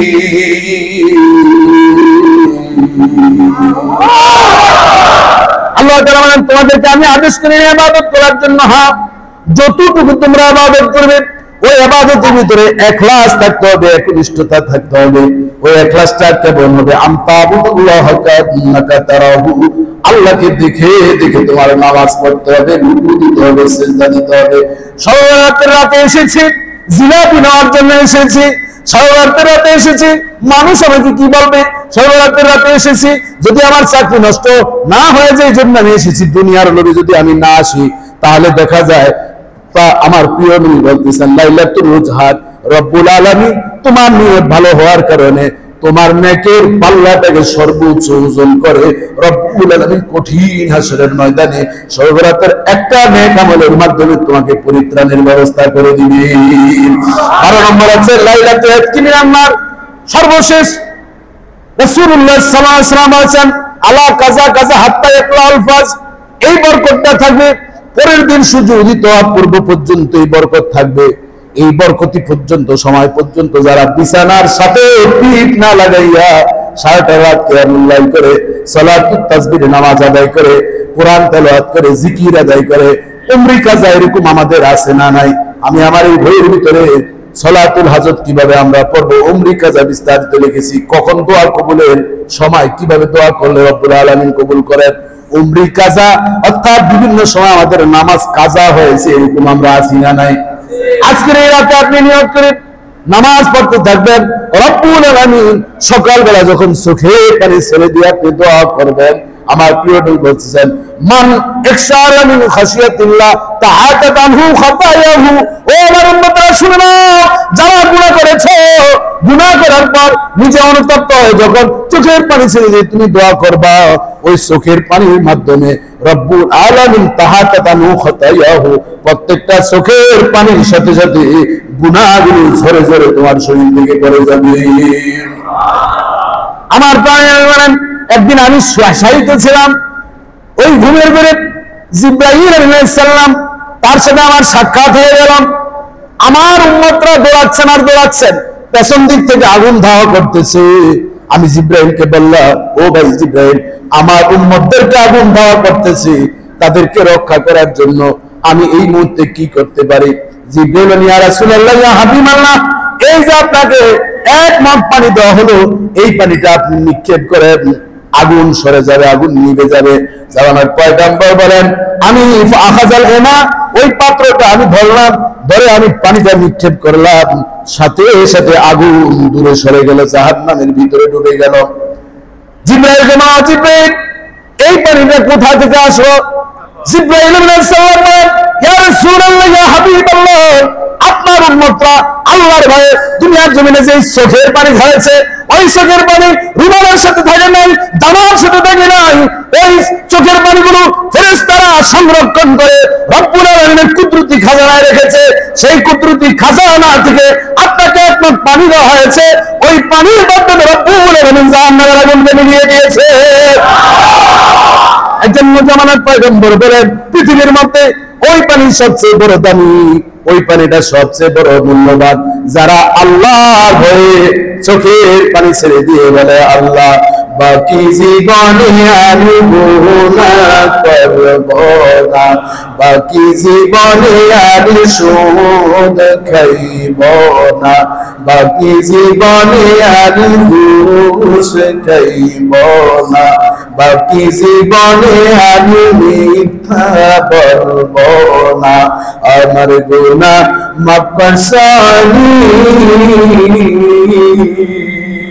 আমার গুনাহ মাফ হইছে নি, হাসরের দিনে গুনাহগার বলে আমায় ডাকে দিও না। বলেন আল্লাহ। আমার এই সর্বরাতের রাতে ওই সকল মানুষরা আল্লাহর কাছে যতই কান্না করুক ক্ষমা করে না। জামানার পয়গম্বর বলেন, যারা বলে সর্বরাতের কোনো হাদিস নাই, দলিল নাই, এতক্ষণ কোরআনের কথা বললাম, 12টা নামের কথা বললাম। এবার আসেন নওয়াজি বন্ধুরা আমার, আবু মুসা আশআরী রাদিয়াল্লাহু তাআলা আনহু নবীর একজন প্রিয় সাহাবী ছিলেন। তিনি যে হাদিসটা বর্ণনা করেছেন, ইবনে মাজাহ শরীফ সিয়াসতের অন্যতম একটি কিতাব, 1389 নম্বর হাদিসে এই হাদিসটা এসেছে। পয়গম্বর বলেন, ইন্নাল্লাহা লা ইয়াতালিউ ফি লাইলাতিন নিসফি মিন শাবান ফায়াগফিরু লিজামি খালকিহি ইল্লাল মুশরিক আও মুসাহিন। জোরে জোরে বলেন আল্লাহু আকবার। রব্বুল আলামিন এই শবে বরাতের রাতে যখন সূর্য অস্ত যায়, এর সাথে সাথে বান্দার উপর রহমত নিয়ে নাজিল হয়ে যান প্রথম আসমানে। তিনি সকল বান্দাদেরকে ক্ষমা করে দেন, একমাত্র দুই শ্রেণীর মানুষ ছাড়া। এক নম্বর হচ্ছে যারা আল্লাহর সাথে শিরক করে, তাদেরকে ক্ষমা করেন না। দ্বিতীয় নম্বর হচ্ছে যারা হিংসা করে। শিরকটা আমি বলছি ইবাদতের মধ্যে শিরক আছে না নাই? এবং মাজারে গিয়ে অনেক সময় কয়, ও মাজারওয়ালা, ও আল্লাহর ওলি, আপনি আমার একটা চাকরি দিয়ে দেন, আমি নমিনেশন নিয়েছি, আমি যাতে মেয়র হইতে পারি, এমপি হইতে পারি, চেয়ারম্যান হইতে পারি। বিয়ে করছি 10 বছর, বাচ্চা হয় না, হুজুর আমার একটা বাচ্চা দেন। এই ধরনের কিছু মানুষ সমাজের মধ্যে আছে না নাই? আমার প্রিয় না, ইজা সাআলতা ফাসআলিল্লাহ, যখন তুমি চাইবা আল্লাহর কাছে, তুমি চাইবা। মাজার হলো আল্লাহরে, আল্লাহর কাছে চেয়ে আল্লাহর ওলি হয়েছে, কথা ঠিক কিনা বলে? কিন্তু পরিতাপের বিষয়, কিছু ভাইয়েরা আবার আগ বাড়িয়ে বলছেন মাজারে যাওয়া যাবে না। কি বলতেছে? মাজার ভেঙে চুরমার করে দিব। ওইটা হলো আবার ওনাদের বেরেনের ভিতরে গুনে ধরছে, কথা ঠিক কিনা বলেন?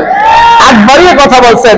নবী ইসলাম বলেন, নাহাইতুকুম আন জিয়ারাতিল কুবুর, আমি আমার এই সহিহ আকীদায়ে নাজাতের পথ, এই বইগুলো অত্যন্ত প্রয়োজনীয় আমাদের আহলে সুন্নাত ওয়াল জামাত যারা অবান্তর কথা বলেন। এখানে আমি আহলে সুন্নাত ওয়াল জামাত কি ও কেন এবং মাযহাব কেন আমরা মানি, মাযহাব কেন আমরা চারটি, আমরা কেন হানাফি, লা ইলাহা ইল্লাল্লাহ মুহাম্মাদুর রাসূলুল্লাহ একসাথে বলা যাবে না, কেন আমরা বলার মতন দলিল আমাদের কাছে আছে না নাই, এই বিষয়গুলো আমি লিখেছি। বলতে গিয়ে আমি বলছি আরশে আজিমের ভিতরে আল্লাহর সাথে নবীর নাম আছে না নাই? আরব দেশে যান, বাইতুল্লাহর ভিতরে আল্লাহর নামের সাথে নবীর নাম আছে না নাই? পতাকার ভিতরে আছে না নাই? আফগানিস্তানের পতাকার মধ্যে আছে না নাই? তাহলে সেই দেশে তোমরা সার্ভিস নিয়ে আইছো, বাংলাদেশে 3 বছর রট্টর বাড়িয়া কাজ করে আইসা, পরে বলতেছে সৌদি আরবে তো এইসব নাই, মিলাদ ক্যাম্প কিছু নাই, দোয়া মুনাজাত নাই। গেছে 5 লাখ টাকা ভাড়া করে নিয়ে এসে কতগুলা দোয়া নাই, মুনাজাত নাই, এটা নাই সেটা নাই, আইসা বাংলাদেশে ফুটুর ফুটুর করে খোলসা মাছের মতো এরকম আছে না নাই? কয় দলিল পাইছেন, কয় দলিল লাগবে না, আমরা নিজেরাই দলিল, গোটা শরীর দলিল, এরকম বলে কি বলে না? কয় কই থেকে কি পাইছেন, কোন জায়গা আছে বুখারী শরীফ, কয়টা কোন জায়গা আছে বাংলা বাজারে? বুঝেন না কথা? এক লোক আমার সাথে এরকম তর্ক শুরু করছে, তর্ক শুরু করতে করতে আমরা হঠাৎ করে বলতেছে, আপনি আমার ভাবছেন কি আমার মেয়ে এটার ইন্টার পরীক্ষা দিবে? আমি তো সর্বনাশ, আমার সাথের যে অ্যাসিস্ট্যান্ট ছিল উনি তো এই পরিচয়, কারণ উনি পরিচয়, উনি ডক্টর হলে কি হয়ে যায়, আমার মেয়ে এই বছর ইন্টার পরীক্ষা দিবে, আপনি আমার মনে করছেন কি?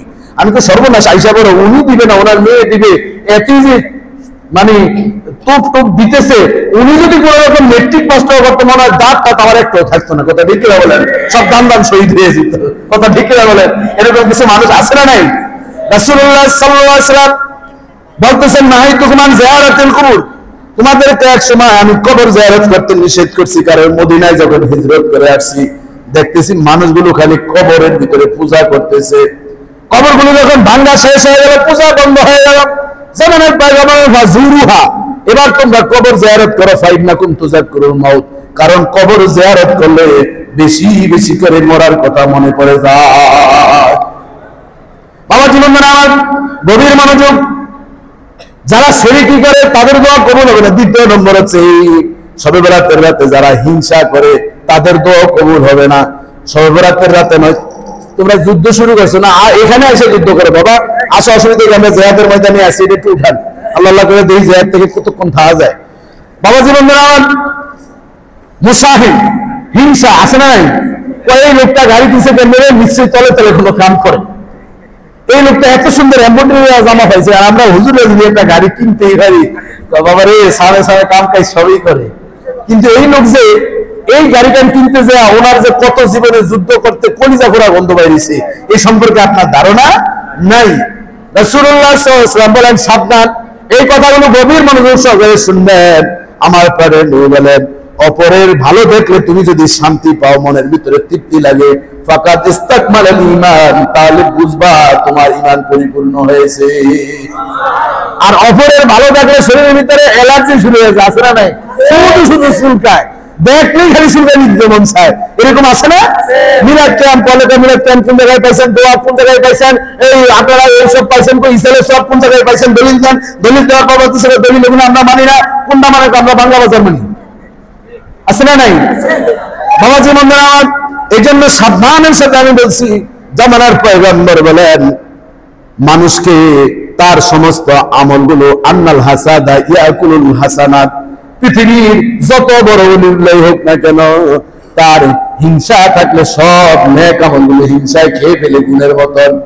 কামা তাকুলুন নারাল হাতাব, যেমনি ভাবে আগুন কাঠকে পুড়িয়ে দেয়, আগুন কাঠ পাইলে কি এটারে পুরায় না তাজা রাখে, এমনি ভাবে যারা হিংসা করবে তাদের সব আমলগুলো কি হয়ে যাবে, একেবারে গুণ। দেখছেন তো, যত বড় বিল্ডিং এ বানান রে বাবা, টাইলস টাইলস করেন, নিচের দিক দিয়ে যদি কোনো জায়গায় ছিদ্র থাকে, উনি কিন্তু উঠতেই থাকে, দরজার ভিতরে ধরে। বাড়িতে আমি বিল্ডিং করছি গত কয়েকদিন আগে, গেছি আর দেখি উনি সপ্তাহ এসে উপস্থিত হয়ে গেছে, আমি ওনাকে সেলুট টেলুট দিয়ে ঘরে বৃষ্টি দিয়ে আসছি, এই উনি যে জায়গায় ধরে ওই ঘরের তুচ্ছা লাগিয়ে দেয়, কথা ঠিক কিনা বলেন? এরকম ভাবে যাদের অন্তরের ভিতরে হিংসা থাকবে, যত বড় আল খেল্লা ভরুক, টুপি যত ওসা ভরুক, নেশা ভরুক, পাঞ্জাবি যাই হোক না কেন, যত বড় দাড়ি থাকুক না কেন, সব নেক আমল বুড়িগঙ্গা দিয়ে ভাসবে, কথা ঠিক কিনা বলেন? বুড়িগঙ্গার পানি কি সুগ্রাণ না দুর্গন্ধ? ওই লোকটার সব আমলের ভিতরে খালি ভাইরাস আর ভাইরাস, এন্টি ভাইরাস যতই দিবেন হঠাৎ করে আবার ভাইরাস খেয়ে সব আমল বরবাদ হয়ে যাবে। এই জন্য হিংসা করবেন না বাদ দিবেন? গ্রেপ্তার করা যাবে যে এই লোকটা পারে, আমি পারতাম না কেন, এটা কি জায়েজ? ওই লোকটা এই ব্যবসা করে প্রতিষ্ঠিত, আমি করবো না কেন, এটা কি আছে? জায়েজ আছে। বাবাজি বন্ধুরা আমার, তাহলে এই শবে বরাতের রাতে দুই শ্রেণীর ব্যক্তি দোয়া আল্লাহ কবুল করবেন না। যেমনি হোক শবে বরাতের দলিল তাইলে হাদিসে আছে না নাই? আমি কি বুঝাইতেছি, হুজুর কিন্তু বলছেন শবে বরাতের দলিলগুলো আপনাদেরকে বোঝানোর জন্য। যারা বলতেছে শবে বরাত কোরআন হাদিসে নাই, তাদেরকে বললাম বাবারে, শবে বরাত নাই ঠিক আছে, কিন্তু লাইলাতুল নিসফিন শাবান তো আছে, কথা ঠিক না বলেন? উর্দু মার্সিনিয়া যদি তোমরা ঝগড়া করো, কিন্তু লাইলাতুল নিসফিন শাবান আছে না নাই? আছে। তাহলে দলিল কয়টা পাইছি? একটা পাইছি, কোরআনের গুলা বাদ দিলাম। এখন আমার ভাইয়েরা বলতেছে না, দলিলটা আপনি দিচ্ছেন একলা বললে হবে না, এই হাদিসের রাবি আবু মুসা আশারি, ওনার একটু স্মরণ শক্তিতে ঝামেলা ছিল, ওনারা এই ধরনের কথা বলে। যেই ভাইয়েরা বলতেছেন শবে বরাত নাই, ওনাদের গুরু, ওনাদের শায়েখ নাসির উদ্দিন আলবানী, যিনি একসময় ঘড়ির নিকার ছিল, পরে পড়াশোনা করতে করতে বড় একজন আলেম হয়েছেন, মুহাদ্দিস হাদিসের বিশারদ হয়েছেন, তিনি বলছেন তারগিব এবং তাহরিব কিতাবের মধ্যে বলছেন, তার তৃতীয় খণ্ডের ভিতরে 2718 নম্বর হাদিসে বলছেন এই হাদিসটা সহিহ, এর ভিতরে কোনো ভেজাল নাই। তার মানে ওনাকে বড় হুজুরে যেহেতু কইছে, তাহলে বোঝা যায় এই হাদিসটা কি, মানে যারা বলছে শবে বরাত নাই তাদের বড় হুজুরে যেহেতু বলছে, তাহলে আর কোনো অসুবিধা কি নাই। তাহলে দলিল পেলাম কয়টা হাদিসে? একটা। 3টা হাদিস বলবো, বেশি বলবো না, বাকিটা আপনারা বই নিয়ে দেখবেন। দ্বিতীয় নম্বর হাদিস হচ্ছে আমার আলী ইবনে আবি তালিব রাদিয়াল্লাহু তাআলা থেকে বর্ণিত, তিনি বলেন জাওয়ানাত পয়গম্বর বলেন ইজা কানাত লাইলাতুন নিসফু মিন শাবানা ফাকুমু লাইলাহা ওয়াসুমু নাহারাহা ফাইনাল্লাহ ইয়ানজিলু ফিহা মিন গুরুবিশ শামসি আলা ইলা সামাই দুনিয়া ফায়াকুলু আলা মিন মুস্তাগফির লি ফাগফির লাহু আলা মিন মুস্তারজিক ফারজুকহু আলা মুবতালা ফাওয়াফি আলা কাযা কাযা হাত্তা ইয়াতলা'আল ফাজ রাওয়াহু ইবনে মাজাহ। আল্লাহু আকবার। জামানার পয়গম্বর বলেন যখন লাইলাতুন নিসফু মিন শাবান, শাবান মাসের 14তম দিবাগত রাতে আজকের রাত্রটা চলে আসে, আল্লাহ তাআলা প্রথম আসমানে অবতরণ করেন, অন্যদিন রাতের শেষ অংশে অবতরণ করেন, একটা রাত্রি প্রথম অংশে অবতরণ করেন সূর্যাস্ত যাওয়ার সাথে সাথে। সেই রাতটার নাম হচ্ছে লাইলাতুল বরাত বা শবে বরাতের রাত। কি বুঝলেন একটু এবারকার বাংলাতে সহজ করে বুঝিয়ে দিই। প্রতি রাত্রে সুলুসুল লাইল, এক অংশ যখন বাকি থাকে, তখন আল্লাহ তাআলা কোন আকাশে আসেন? সবার বলতে হবে, কিন্তু ওয়াজ কিন্তু বাড়িতে নিতে হবে, দাউসুলে জেনে থাকলে চলবে। কোন আকাশে আসে? প্রথম আসমানে তিনি আসেন প্রতি রাত্রে সুলুসুল লাইল, রাতের 1/3 কি বাকি থাকতে। এটা আছে কোন কিতাবে? মুসলিম শরীফের হাদিসে। কিন্তু একটা রাত্রে আল্লাহ তাআলা সূর্য অস্ত যাওয়ার সাথে সাথে প্রথম আসমানে আসেন, সেই রাতটার নাম কি? এই শবে বরাতের রাত। তাহলে আল্লাহ তাআলা এখন আসেন কই? প্রথম আসমানে আসেন।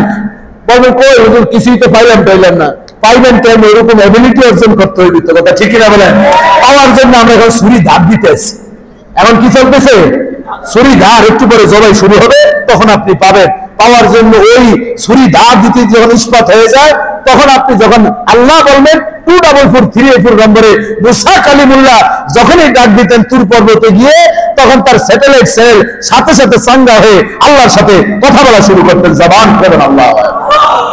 বাবাজি বন্ধুরা আমার, ইজা কানাত লাইলাতুন নিসফি মিন শাবান ফাকুমু লাইলাহা, তোমরা এই রাত্রটা যখন চলে আসে, রাতের বেলায় তোমরা জাগ্রত ইবাদত করো।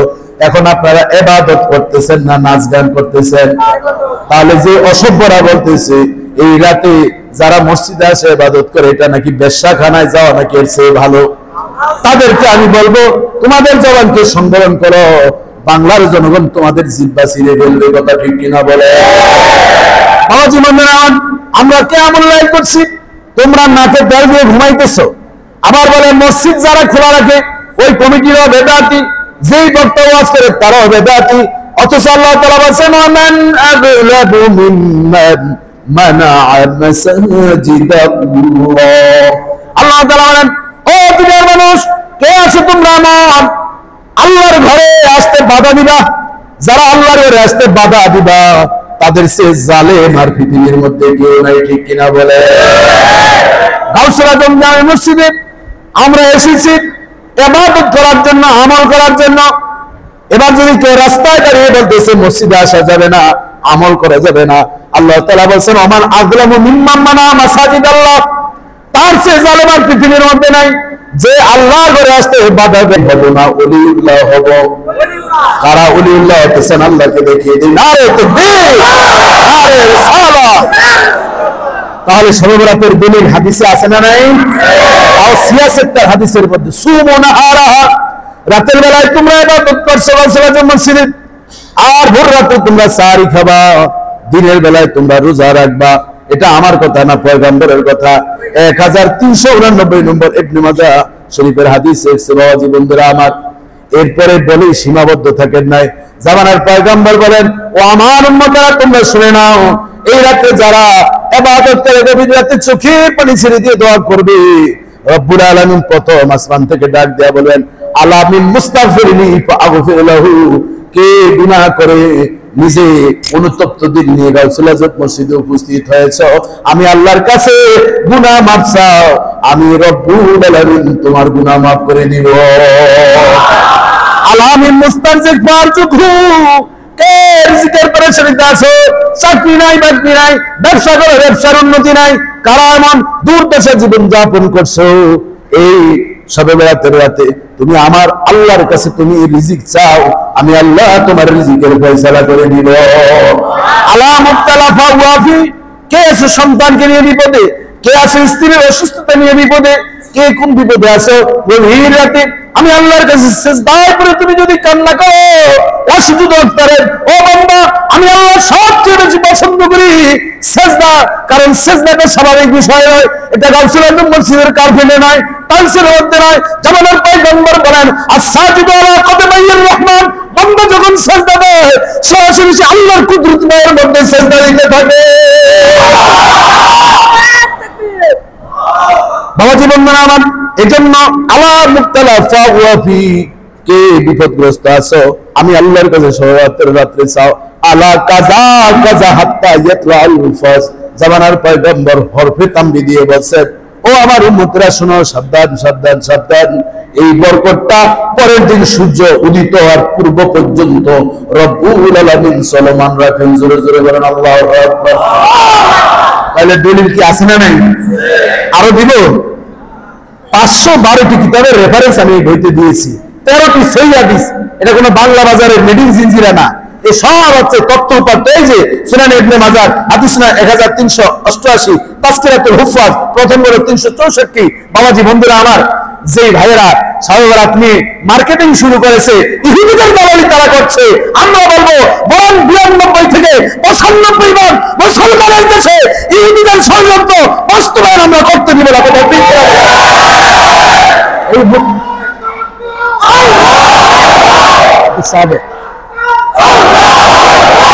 এরা আবার প্রশ্ন করতেছে, এই হাদিসের ভিতরে নাকি ওনারা ফরমালিন পাইছে। কি পাইছে? আমাদের ফরমালিন মাছের ভিতরে দেয় না, তরতাজা থাকার জন্য ফলের ভিতরে দেয়। ওই নাসিরউদ্দিন আলবানী ঘড়ির মিকার উনি একটু ফরমালিন পাইছে, বলতেছে এই যে হাদিসটা, এটার সনদের ভিতরে একটু ভেজাল আছে। যেই সাহাবী থেকে আলী রাদিয়াল্লাহু তাআলা আস্তে আস্তে সর্বশেষ যার সাথে লিঙ্ক হয়েছে, ওনার নাকি একটু স্মরণ শক্তি কম ছিল। কি ছিল? ওর দাদাই দিয়ে পাহারা দিছে, ওই সাহাবীর স্মরণ শক্তিতে ভেজাল ছিল। বুঝলেন এই কথা? এই ধরনের অবান্তর কথাবার্তা বলছেন, কিন্তু তাদের বড় হুজুরে বলতেছেন না, এটি আমলের ক্ষেত্রে। আল্লামা মাহমুদ আত-তাহান তাইসিরুল মুস্তালিল হাদিস আমাদের ছাত্রদেরকে আমরা ফাজিলে পড়াই, এই উনি বলছেন যে যেই হাদিস আমলের যোগ্য, সেই দৈহিক হাদিসও সেটা গ্রহণযোগ্য। বড় হুজুরে যেহেতু বলছে, আর কোনো সমস্যা আছে? তাহলে বড় হুজুরের কথা কয়টা বললাম? 2টা দলিল বললাম। বড় হুজুররা কি বলছেন? নাসিরউদ্দিন আলবানী বলছেন অসুবিধা নেই, ওনার যদি স্মরণ শক্তিতে একটু ঝামেলা থাকে, হাদিস কিন্তু সঠিক আছে, ওই রাবির ভেজালের কারণে হাদিস। হাদিস বলতে কি বুঝেন আপনি? কাউলুন নবী, ফাইলুন নবী, তাকারিরুন নবী, অর্থাৎ রাবিদের যে সিলসিলা, এটাকে বলা হয় সনদ। আর হাদিসের মূল ইবারতকে মতন বলা হয়, আর ওইটি হলো হাদিসের নবীর হাদিস। আপনি নানান ধরনের রাবির কারণে আপনি যদি বলেন এটার ভিতরে এই ভেজাল সেই ভেজাল, তারা ওই বেদাতের চশমা দিয়ে নানান ধরনের রঙিন চশমা ব্যবহার করে খুঁজে খুঁজে তারা শুধু বেদাতই খোঁজে। কথা ঠিক না বলেন? আজকে এই সুন্দর শবে বরাতকে তারা নানান ধরনের মসজিদ থেকে মুসল্লিদেরকে ওই ভালোবাসা দিবসের দেখে ফেরা দিবসে নেওয়ার জন্য নানান ষড়যন্ত্র করছে। কথা ঠিক না বলেন? এই জন্য বাবাজি বন্ধুরা আমার, আর বেশি লম্বা করবো না, হুজুর যেহেতু চলে আসছেন, এরপর আরেকটি হাদিস বলে আমি আপনাদের সামনে শুধুমাত্র এই ফুলটা করে বাড়িতে নিয়ে যাবেন যে গাউসুল আজম মসজিদ থেকে অন্তত আধা কেজি হইলেও সবে বরাত নিয়ে আইছি। পারবেন না বলতে? এক একটা হাদিস যদি আমরা আধা কেজি ওজন ধরি, 3টা হাদিসে 1.5 কেজি। কথা ঠিক না বলেন? আর ইন্না আনজালনাহু ফি লাইলাতিন মুবারাকা, ওই ওটার ওজন আমি কেমনে বলবো? তারপরে ধরেন 1 কেজি, অন্তত 2.5 কেজি নিয়ে তো যাইতে পারবেন। 5 কেজি না পারেন 2.5 কেজি তো নিতে পারবেন না? তাহলে আর আমি আপনাদেরকে এই 2.5 কেজি দেওয়ার জন্য এই হাদিসটা বলে আমার আলোচনা শেষ করবো। আমা তাওফিক ইল্লা বাবা জীবন আমার যারা বলেন শবে বরাতের কোনো দলিল নেই, তাদেরকে বলছি জামানার পয়গম্বর শবে বরাতের রাত্রে গাউসুল আজম মসজিদে আসছেন, বাড়ি হয়েছে রংপুর দিনাজপুর। নিজের মা বাবার কবরে যাইতে গেলে হেলিকপ্টার দিয়ে যাওয়া লাগবে, কারণ পরের দিন 8টায় আবার আপনার অফিস আছে। ওই মুহূর্তে আপনি কি করবেন? ঢাকার শহরে অনেক কবর আছে না নাই, অনেক মাকবারা আছে না নাই, সেখানে দাঁড়িয়ে যদি আপনি দোয়া করেন, সেটার দলিল দিচ্ছি আমার পয়গম্বর এই শবে বরাতের রাতে তিনি জান্নাতুল বাকিতে গিয়ে দোয়া করেছেন। আম্মা জান আয়েশা সিদ্দিকা রাদিয়াল্লাহু তাআলা আনহা বলেন, কোন এক শবে বরাতের রাতে জামানার পয়গম্বর আমার ঘরে আমার বিছানার শিডিউলে ছিল, কারণ 11 জন স্ত্রীর মধ্যে আমি একজন স্ত্রী ছিলাম। নবী অল্প বয়স হওয়ার কারণে নবীজি আমার এখানে প্রতি রাতে আসার পর আমার সাথে সাক্ষাৎ করে নবীদের ঘরে যেতেন, কিন্তু ভাগ্য করবেন শবে বরাতের রাতে আমার ঘরে এই শিডিউল ছিল। আম্মা জান আয়েশা বলেন, ফাকাতু রাসূলুল্লাহ সাল্লাল্লাহু আলাইহি ওয়াসাল্লাম, হঠাৎ রাতের গভীরে নবীজি কি হারিয়ে গেছে, আরে জামাই নাই বিছনাত, এটা চিন্তা আছে না নাই? বলবো জামাই না থাকলে জামাই গেল কই? জামাই রে খুঁজতে খুঁজতে খুঁজতে খুঁজতে আম্মা জান বলতেছেন, ফাখারাজতু ফাইজান বিল বাকি, সহ্য আর হয় না। রওজা মুবারক দেখছেন তো, জান্নাতুল বাকি খুব বেশি দূরে নাকি? হজ করতে কারা কারা গেছেন? কাছে না? বড় করে একটু আমার মতন হাঁটলে 2 মিনিট লাগবে, আর যদি লা ইয়ামুতু ওয়া লা ইয়াহইয়া আস্তার মরণ আস্তে আস্তে হাঁটলে 5-7 মিনিট লাগবে পারে। আম্মা জান আয়েশা সিদ্দিকার বয়স কম, ফুরফুরিয়া, তিনি চলে গেছেন, দেখতেছেন ফাইজানুল বাকি, নবীজি কবর জিয়ারত করতেছে জান্নাতুল বাকিতে, আর তিনি এমন ভাবে কান্না করছেন চোখ থেকে ঝর্ণার মতন পানি বয়ে যাচ্ছে। বাবা জীবন আমার কেন কান্না করেছেন? আম্মা জান আয়েশা সিদ্দিকা রাদিয়াল্লাহু তাআলা আনহা বলেন, নবীর মা বাবা সেখানে নাই, কিন্তু মা বাবার কথা মনে করে তিনি কান্না করেছেন। এবং বর্তমানে পরিসংখ্যানে এসেছে সেই জান্নাতুল বাকির মধ্যে প্রায় 10,000 সাহাবীর কবর রয়েছে। নবী পাকের একমাত্র কন্যা প্রিয় নবী বলেন, আন্নাল ফাতিমাতা বুদআতুন মিন্নি, ফাতিমা হচ্ছে আমার কলিজার টুকরা। ওই ফাতিমা রাদিয়াল্লাহু তাআলা আনহার কবরও সেই জান্নাতুল বাকিতে আছে। জুন্নুরাইন নবী পাকের 2 মেয়ের জামাতা ওসমান ইবনে আফফান রাদিয়াল্লাহু তাআলার কবর আছে। আম্মা জান আয়েশা সিদ্দিকা রাদিয়াল্লাহু তাআলা বলেন, আমার স্বামী পয়গম্বরকে পেয়ে গেলাম জান্নাতুল বাকিতে। ফাকালা আকুনতা তাখাফিনা আন তুকিফাল্লাহ আলাইকা ওয়া রাসূলুহু, নবী যখন দেখলেন আম্মা জান আয়েশা পাশে দাঁড়িয়ে আছেন, নবী মুস্কি হাসি দিয়ে বলেন, আয়েশা রে, তুমি কি ভাবছো আল্লাহ এবং তার রাসূল তোমার প্রতি নারাজ করেছেন বা তোমাকে বন্টনের ক্ষেত্রে তোমাকে অবমূল্যায়ন করেছেন? ফাকুলতু, আমি বললাম, ইয়া রাসূলুল্লাহ ইয়া হাবিবাল্লাহ, ইন্নী জানান্তু আন্নাকা আতাইতা বাদা নিসাকা, ও রাসূল, আমি ওরকম ভাবি নাই, আমি ভাবছি আপনি মনে হয় অন্য কোন স্ত্রীর ঘরে গেছেন। আমি কি ভাবছি? আমি ভাবছি যে আপনি রাতে মনে হয় অন্য কোন বিবির ঘরে কি গেছেন, এজন্য আমি আপনাকে খুঁজতে বের হয়েছি। জামানার পয়গম্বর বলেন, ফাকালা ইন্নাল্লাহ আযজা ওয়া জাল্লা ইয়ানজিলু লাইলাতান নিসফি মিন শাবান, ও আয়েশা, তুমি কি জানো না আজকের রাতটা হচ্ছে শবে বরাতের রাত, নিসফি মিন শাবান। এই শাবানের এই রাতে ইলাস সামাই দুনিয়া রব্বুল আলামিন প্রথম আসমানে নেমে পড়েন সূর্য যখন অস্ত যায়। ফায়াগফিরু লি আকসারি মিন আদাদি শেরি গানামি কালবিন, বনি কলব একটা গোত্র রয়েছে, ওই বনি কলবের গোত্রের ভিতরে সদা সর্বদা তাদের একটা পরিসংখ্যান ছিল, প্রায় 40,000 বকরি তারা লালন পালন করত।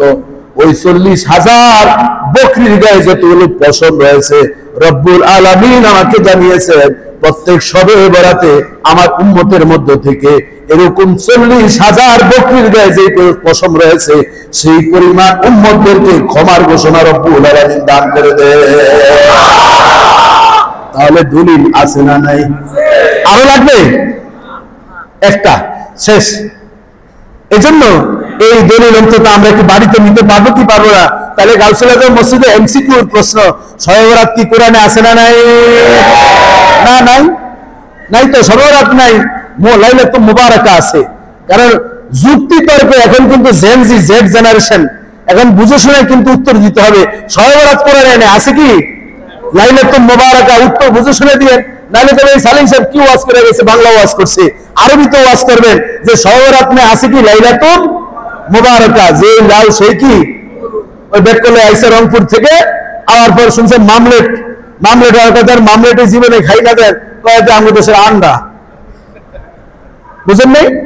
এখন কি ঘটনা ঘটলো? কোরআনের ভিতরে আসছে লাইলাতুল মুবারাকা। তাই শবে বরাতের ওয়াজ শুনুন, শবে বরাতের দলিল দেন, বলেন যে শবে বরাত কোরআনে নাই, আছে কি লাইলাতুল মুবারাকা। ঠিক আছে, তাহলে হাদিস দিয়া বলেন, তো হাদিসে শবে বরাত নাই, আছে কি নিসফুনি শাবান, তাহলে আছে তো। এখন বলবেন হুজুর তাহলে শবে বরাত তো ওই যে ফার্সিতে শবে বরাত, তাহলে বলেন এবার আপনাদের কাছে প্রশ্ন, নামাজ কোরআনে নাই, রোজা কোরআনে কি নাই, নামাজও পড়বো না, রোজাও কি থাকবো না, কেন? তো কোরআন হাদিসে কি নাই, আছে কি? আছে সালাত, সাওম। এই জন্য ঝগড়া না করে, এটা হচ্ছে পাক ভারত উপমহাদেশের পরিভাষা। আল্লাহ তাআলা যতটুকু আলোচনা করেছি আমাদের প্রত্যেককে বাস্তব জীবনে আমল করার তৌফিক দান করুন, বলেন আমিন। এই বইগুলো আমি এনেছি।